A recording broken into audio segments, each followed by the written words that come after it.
আমরা 32 নম্বরে এসেছি।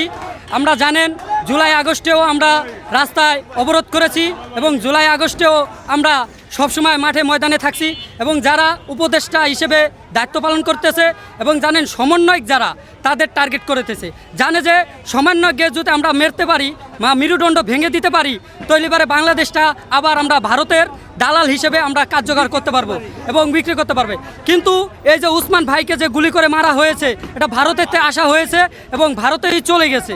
তাই আমরা দুঃখের সহিত জানাই যারা মনে করছে আমরা ওই শেখ হাসিনাকে দমন করে চুপ হয়ে বসে আছি এবং এসি রুমে ঘুমাই রয়েছি, সেটা ভুল ধারণা।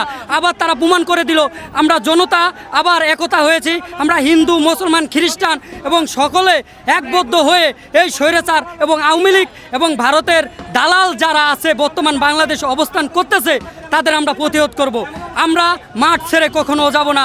আমরা রক্তকে ভয় পাই না, আমরা মৃত্যুকে ভয় পাই না, আমরা একমাত্র ভয় পাই আল্লাহকে। কারণ আল্লাহ আমাদের জীবিত করেছে, আল্লাহ আমাকে দুনিয়াতে পাঠাইছে, আল্লাহ পাকে আবার দুনিয়াতে নিবে। আমরা ওই কাপুরুষ হয়ে বেঁচে থাকবো না, বেঁচে থাকবো আমরা মাত্র 2 মিনিট সিংহর মতল হয়ে। আমরা ওই বিলের মতল হয়ে বেঁচে থাকার কোনো অধিকার আমরা রাখি না। তাই উসমান ভাইকে যে খুন করেছে, যারা এখনও বর্তমান ভারতের থেকে এসে বাংলাদেশে দালালগিরি করতেছে তাদেরও আমাদের প্রতিরোধ করা লাগবে। যদি আমরা প্রতিরোধ করতে পারি, আমরা একবদ্ধ হয়ে যদি আবার স্বৈরাচার শেখ হাসিনার দমন করছি এরকমভাবে ভারতের দালালগেরও যদি আমরা দমন করতে পারি, ইনশাল্লাহ এই স্বাধীন বাংলাদেশ আবার আমরা স্বাধীনভাবে আমরা থাকতে পারবো, রাখতে পারবো এবং আমাদের যে প্রজন্ম যারা আসতেছে দুনিয়াতে তারাও শান্তিমতল এই দেশটাকে রাখতে পারবে, দেশটাকে থাকতে পারবে, দেশে চলতে পারবে। তাই আমরা দুঃখে জানাই যে আমরা এই যে হাতুড়ি নিয়ে এসেছি ভাই, সকালবেলায় এসেছি, এখনও বর্তমান খাওয়া দাওয়া নাই। তাই আমরা এখন শাহবাগে যাব, আপনারাও শাহবাগে আসেন।